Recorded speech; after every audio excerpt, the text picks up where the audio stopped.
Donc là, je vais vous présenter BlackBerry 10 qui tourne sur un Dev Alpha, donc qui est l'un des échantillons qu'on a proposé à la communauté de développeurs pour démarrer leur développement sur BlackBerry 10.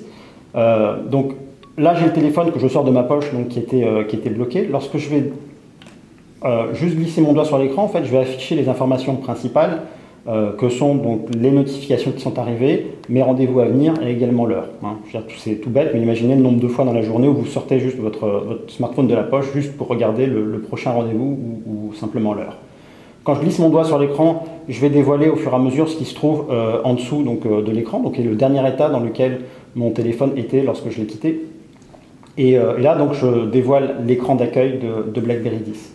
Sur l'écran d'accueil de BlackBerry 10, vous allez retrouver les applications que l'utilisateur a lancées et qui tournent en multitâche directement sur le système BlackBerry 10. Là, je vais lancer par exemple une application météo.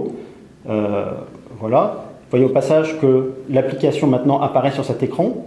Elle tourne en multitâche, elle a été reformatée pour s'afficher sur cette vignette. Là, j'ai BBM qui tourne également, j'ai quelqu'un qui a changé son avatar. Donc voilà, là, la promesse, c'est de se dire sur l'écran d'accueil, je vais avoir toutes les applications qui m'accompagnent au fil de la journée et je peux, vous voyez qu'il n'y a pas de bouton Home sur BlackBerry 10. J'ai une navigation qui est gestuelle, très fluide, qui me permet de basculer d'une application à l'autre. Et ces applications tournent, elles accompagnent l'utilisateur au fur et à mesure de la journée. On ne veut pas demander à l'utilisateur de changer ses habitudes pour son smartphone, de mettre des widgets sur l'écran d'accueil. On veut vraiment que le smartphone s'adapte à l'utilisateur et c'est vraiment ce que l'utilisateur va retrouver sur son écran d'accueil de BlackBerry 10. Bien entendu, si je veux une vue plus traditionnelle, je vais sur la droite et je retrouve les différentes applications que je peux trier dans des dossiers, sous-dossiers. Mais la vue par défaut, ce sont ces applications qui m'accompagnent au fur et à mesure de la journée et qui tournent en multitâche. Ensuite, sur BlackBerry 10, la promesse qu'on va porter au marché, c'est de se dire tous les outils de communication sont accessibles en un geste. Et quand je veux dire en un geste, j'ai juste à glisser sur la gauche ici, où que je sois dans les applications, que je sois dans l'écran d'accueil, en un geste, je vais sur la gauche, je retrouve tous mes outils de communication, que ce soit des emails pro, perso, Facebook, LinkedIn, Twitter, BBM. Tout ça est intégré en natif et accessible en un geste où que je sois dans l'interface utilisateur. Donc là, je retrouve tous mes messages. Si je descends un peu ici, je vais retrouver également mes rendez-vous à venir. Et là, je vais un peu illustrer le concept de BlackBerry Flow. BlackBerry Flow, c'est le nom qu'on a donné à notre nouvelle interface de navigation. Et l'idée, c'est de casser ce principe de tout le temps rentrer et sortir des applications et d'avoir vraiment une navigation totalement fluide entre les applications qui sont totalement intégrées. Donc là, j'étais dans mon BlackBerry Hub avec tous mes outils de communication. J'arrive ici, je vais aller voir mes prochains rendez-vous. Je clique sur ce rendez-vous, je vais voir les personnes qui sont invitées à ce rendez-vous.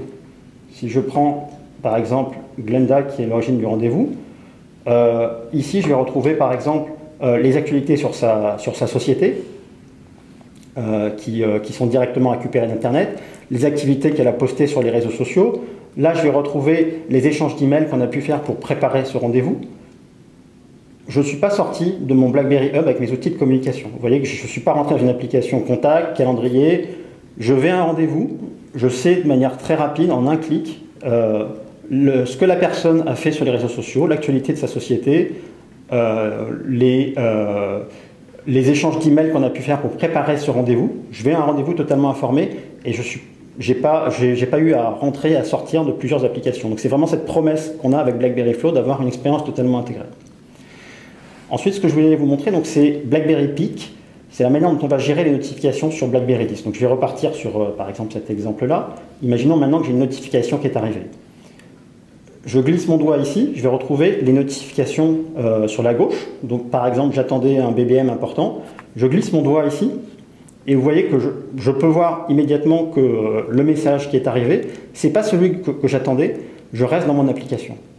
Quand je disais tout à l'heure que je voulais avec BlackBerry 10 qu'on coupe le principe du in et du out entre les différentes applications en permanence, là la promesse c'est de dire je suis dans un navigateur web, par exemple en train de lire un article intéressant, ou je suis dans un jeu, je peux savoir ce qui se passe comme notification, je peux décider d'interagir, mais si ce n'est pas la notification que j'attendais, je reste dans mon jeu, je reste dans ma notification, dans mon application, je ne perds pas le contexte de ce que j'étais en train de faire. Ce qui est vraiment radicalement différent de la manière dont les notifications sont gérées sur les autres plateformes.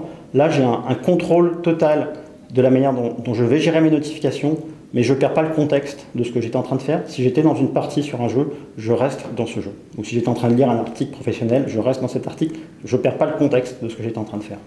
Donc là, je vais vous montrer le clavier BlackBerry 10. Donc pour nous, notre objectif, c'est vraiment de transposer la connaissance d'un clavier physique sur smartphone sur un écran tactile. Et on a vraiment travaillé énormément l'expérience clavier. Donc quand je vais commencer à taper une lettre sur le clavier, mon regard en fait se focalise sur la prochaine lettre que je vais taper, et sur la prochaine lettre, en fait, j'ai les mots qui sont prédits directement sur le clavier. J'ai juste à les faire glisser. Et vous voyez que je tape une phrase en une main avec l'écriture prédictive. Donc ça, c'est vraiment quelque chose de très optimisé qui va au fur et à mesure s'enrichir, au fur et à mesure que l'utilisateur tape des mots, et donc le clavier, le glossaire vont s'enrichir au fur et à mesure. Ensuite, ce qu'on a réalisé, c'est que des utilisateurs en fait, nous disent l'écriture prédictive, ça existe sur pas mal d'autres téléphones, mais dès qu'on travaille sur plusieurs langues, on finit par désactiver l'écriture prédictive parce que ça marche très très mal. Donc que ce soit aussi bien dans un contexte professionnel que dans un contexte personnel, on poste un statut Facebook avec un mélange de mots français en anglais. On a aujourd'hui dans nos utilisateurs, un tiers des utilisateurs qui utilisent deux langues au jour le jour. Donc là, ce qu'on a fait avec BlackBerry 10, c'est qu'on a, quand je vais démarrer une phrase, vous voyez, il va commencer à me prédire des mots en français et en anglais. Et dès que je choisis un mot en français sur la phrase, il me propose maintenant une prédiction en français. Je ne suis pas allé dans les paramètres, je n'ai pas changé la langue, j'ai la prédiction qui maintenant fonctionne en français directement.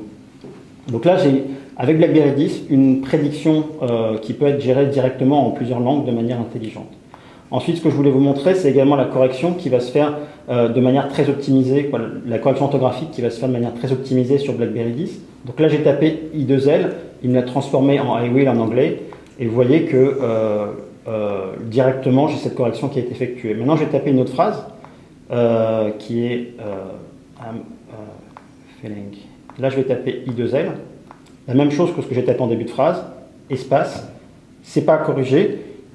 Il a une notion grammaticale qui se fait au fur et à mesure de la correction et qui me permet donc d'avoir cette précision. Je pense qu'on a des exemples dans toutes les langues de choses qui sont extrêmement crispantes sur d'autres plateformes concurrentes qui ont des écritures prédictives et correctives. Typiquement, si je fais un exemple similaire maintenant en français, si je fais il a un clavier par exemple, voilà, je peux dire il a un clavier à 26 touches. Vous voyez que j'ai tapé deux fois A. Il y en a un qui est avec accent, l'autre qui est sans accent.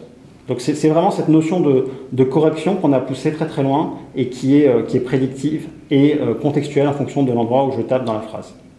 Donc un clavier qui est une expérience clavier qu'on veut être vraiment la meilleure sur le marché, aussi bien sur un clavier physique que sur un clavier sur un écran tactile. Ensuite, ce que je voulais vous montrer sur BlackBerry 10, c'est ce qu'on appelle BlackBerry Balance, donc qui va permettre de séparer les deux mondes, le monde pro et le monde perso. Bien entendu, on a intégré des notions de sécurité sur BlackBerry 10, on a gardé notre héritage dans la sécurité et on a gardé ça au cœur du système d'exploitation.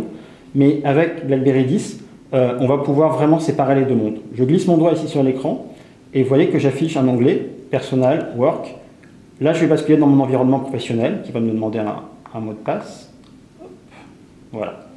Je bascule dans l'environnement professionnel. J'ai les applications métiers que j'utilise, les applications qui sont poussées par mon entreprise, et tout ça dans une partition de la mémoire qui est sécurisée, chiffrée en AES 256 bits, dans une partition de la mémoire totalement sécurisée. Donc ce qui veut dire pour une entreprise qu'il n'y a aucun compromis en termes de sécurité, parce que là je retrouve dans cette partition de la mémoire tout ce qui est du domaine de l'entreprise et qui est sécurisé. Et là, je reviens dans mon environnement personnel et vous voyez que j'ai mes réseaux sociaux, toutes mes données personnelles qui sont dans cette partition de la mémoire. Typiquement, un exemple ici, je vais lancer par exemple l'application photo. Voilà, je vais lancer l'application photo ici dans mon environnement personnel. Je vais retourner ici dans l'environnement professionnel et je vais lancer l'application photo. voyez que cette application a été, maintenant il y a 2 instances de l'application, une avec une petite valise qui apparaît pour indiquer que c'est l'environnement professionnel. Le jour où je quitte l'entreprise, tous mes documents de l'entreprise sont effacés dans cette partition ici. Par contre, je garde tous mes documents personnels qui restent intacts. Donc on a vraiment créé cette barrière entre les deux. Le message est très clair, c'est aucun compromis sur la sécurité de l'entreprise, mais également aucun compromis en termes d'expérience utilisateur. Lorsque je suis dans mon domaine personnel, je fais ce que je veux et sans compromettre les données de l'entreprise. Je voulais également vous montrer le navigateur web sur BlackBerry 10. Donc là, je vais lancer le navigateur web. Je vais lancer une page qui permet donc de mesurer la performance du navigateur web sur le rendu HTML5. Donc là, il est en train d'effectuer c'est un site donc qui est html5test.com. Vous voyez que sur BlackBerry 10, j'affiche une performance de 465 sur 500 sur tous ces tests qui sont réalisés ici. Maintenant, si je vais voir un peu comment on se compare par rapport à d'autres plateformes sur le marché, les plateformes mobiles, c'est ce qui m'intéresse. Voilà, les autres sont dans les 370, là où on était avec BlackBerry 10 à 465.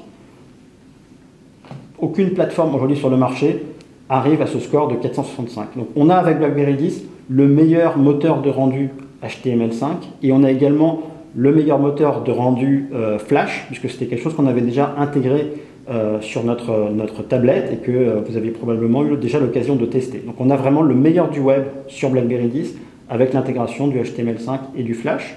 Je suis sur une page web. En général, quand on regarde quelque chose d'intéressant, on aime bien le partager. On a également intégré ça de manière très fluide. Je clique sur l'onglet partager. Vous voyez que j'ai en un clic la possibilité de le partager sur mes réseaux sociaux, sur BBM, sur Facebook, Twitter, LinkedIn, en NFC avec BlackBerry Tag. Et les développeurs peuvent venir s'intégrer à cette notion de partage. On a vraiment intégré le partage en un clic de manière très poussée dans tout le système d'exploitation. Là, je vais vous montrer le nouveau BlackBerry App World, puisqu'on se disait que depuis maintenant 2 jours, les développeurs peuvent soumettre leurs applications sur BlackBerry 10. Donc on a un nouvel App World qui va maintenant intégrer non seulement des applications, mais également des albums et des films. C'est la nouveauté. On a vraiment travaillé cette expérience unifiée. C'était quelque chose que l'utilisateur nous demandait. On a maintenant une expérience unifiée aussi bien sur les applications, la musique et les films, avec un carrousel et des animations donc sur ce qui est proposé en termes de contenu, avec un peu plus de 20 millions de titres musicaux qui sont disponibles sur l'App World.